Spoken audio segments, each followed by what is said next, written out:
Bismillahirrahmanirrahim. Assalamualaikum warahmatullahi wabarakatuh. Bertemu lagi dengan mata pelajaran komunikasi keperawatan. Pada kesempatan kali ini, kita akan mempelajari mengenai komunikasi dalam pendidikan kesehatan.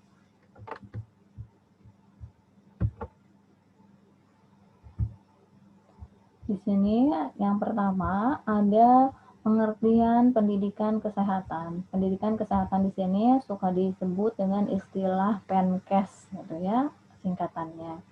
Nah, menurut Noto Atmojo, pendidikan kesehatan itu adalah proses untuk meningkatkan kemampuan masyarakat dalam memelihara dan meningkatkan kesehatan.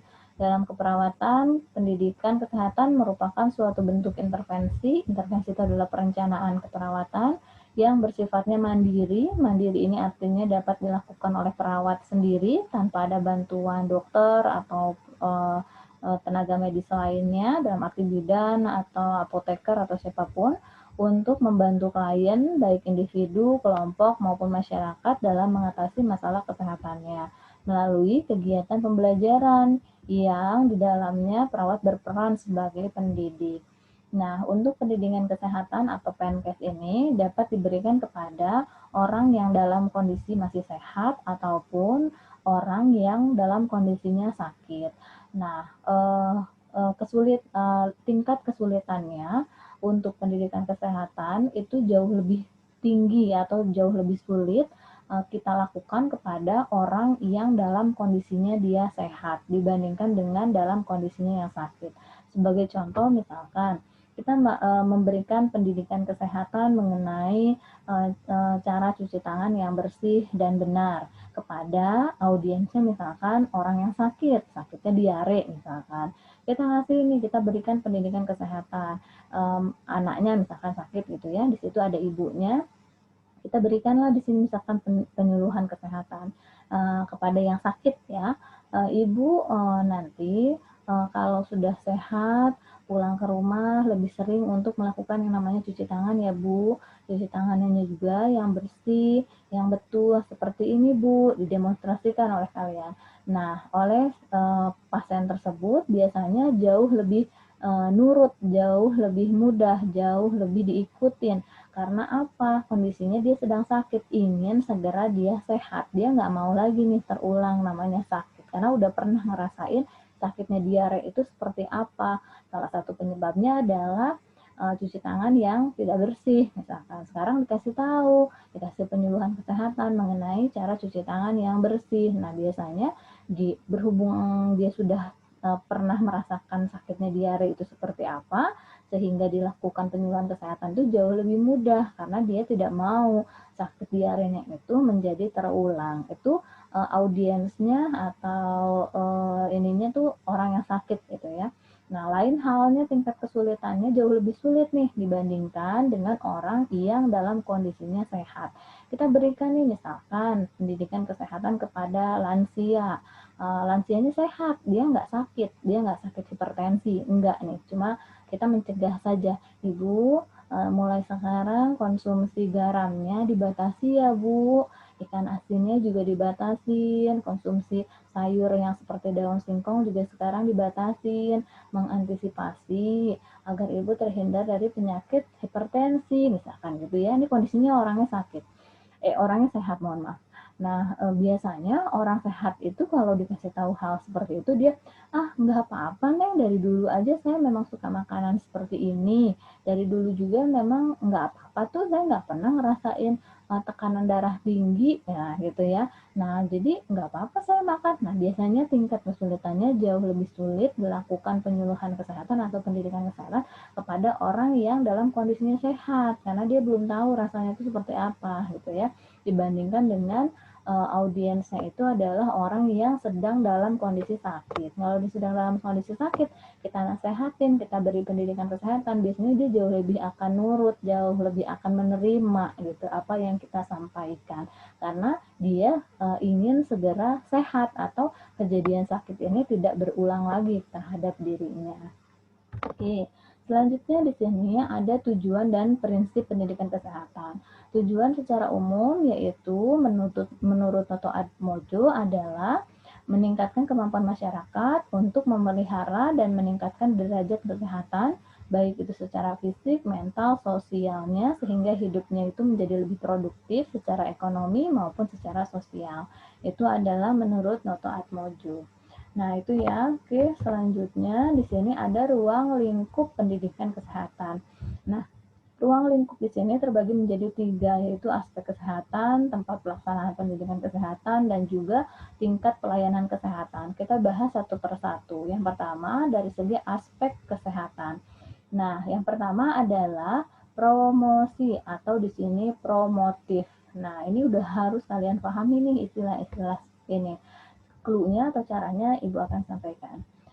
Di sini ada promotif. Nah, promotif atau promosi artinya adalah orangnya atau kliennya itu dalam kondisi yang sehat. Bagaimana caranya kita meningkatkan kondisi yang tadinya sehat menjadi lebih sehat gitu ya. Nah, biasanya untuk promotif itu misalkan pemberian pendidikan kesehatan kepada ibu hamil. Nah, peningkatan gizi pada ibu hamil. Ibu hamilnya dalam kondisi yang sehat, tapi bagaimana caranya agar gizinya ibu hamil tersebut menjadi lebih sehat. Seperti itu ya. Jadi kondisinya ingat sekali lagi promotif itu adalah peningkatan ya, peningkatan kesehatan. Nah, peningkatan kesehatan artinya orangnya dalam kondisi sehat, gimana caranya agar hidupnya itu menjadi lebih sehat seperti itu. Oke, yang kedua di sini ada pencegahan. Pencegahan di sini di istilah nama lainnya adalah preventif. Nah, preventif ini adalah pencegahan. Kondisinya atau kliennya itu dalam kondisi yang sehat. Hanya bagaimana caranya agar dia tidak terpapar atau tidak terkena sakit. Nah, berarti harus dicegah. Contoh kegiatannya itu adalah imunisasi. Nah, imunisasi kan kondisi orangnya atau seseorangnya dalam kondisi yang sehat. Hanya saja gimana caranya agar mencegah terhadap penyakit tersebut. Oh, diberikanlah imunisasi. Itu adalah pencegahan. Oke, selanjutnya di sini yang ketiga ada kuratif. Kuratif di sini adalah pengobatan. Artinya di sini kliennya atau orangnya sudah dalam kondisi yang sakit ya, sudah dalam kondisi sakit, yaitu di sini diberikan pengobatan atau deteksi dini atau pengobatan segera. Nah, diobatinlah orangnya yang dalam kondisi sakit tersebut. Yang terakhir adalah rehabilitatif. Nah, rehabilitatif ini adalah dilakukan kepada seseorang yang proses penyakitnya sudah berhenti, artinya dia itu juga sudah sembuh. Tujuannya itu agar berusaha untuk mengembalikan si pasien atau penderita ini dalam keadaan yang semula atau pemulihan kesehatan, dan klien ini atau pasien ini berusaha untuk mengembalikan keadaan yang seimbang sesuai dengan kelangsungan fungsi kehidupannya, artinya direhabilitasi gitu ya. Artinya pasiennya sudah dalam kondisi yang sehat, gimana caranya agar dia kembali pulih gitu ya. Oke, selanjutnya di sini ruang lingkupnya yang kedua adalah tempat pelaksanaan pendidikan kesehatan. Nah, tempat pelaksanaan pendidikan kesehatan di sini artinya pendidikan kesehatan ini dapat dilakukan kepada siapa? Yang pertama, misalkan kepada tatanan keluarga, artinya kepada rumah tangga atau kepada keluarga. Selanjutnya, pendidikan kesehatan pada tatanan sekolah. Nah, itu berarti dilakukannya di sekolah ya, dengan sasarannya itu adalah siswa, contohnya. Nah, terus pendidikan kesehatan ini di tempat yang kerja, di tempat kerja. Nah, dengan sasarannya adalah karyawan ya. Nah, selanjutnya pendidikan kesehatan di tempat-tempat umum. Artinya di mana tuh tempat-tempat umum? Misalkan seperti terminal bus, stasiun, bandara, tempat olahraga, dan lain sebagainya. Itu kan tempat umum aja gitu ya.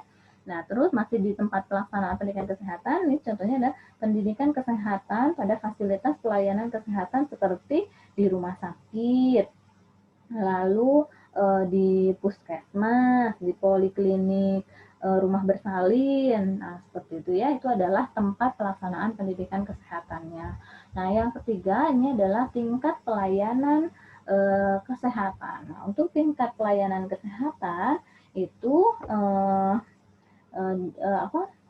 dapat dilakukan sebagai berikut, misalkan promosi kesehatan. Nah, promosi kesehatan itu ya tadi ya sudah Ibu contohkan seperti peningkatan gizi, kebiasaan hidupnya sehat gitu ya. Terus memperbaiki sanitasi lingkungan, gitu ya. Terus perlindungan khusus. Perlindungan khusus itu seperti adanya program-program imunisasi, lalu diagnosa dini, pengobatan yang segera, seperti itu ya.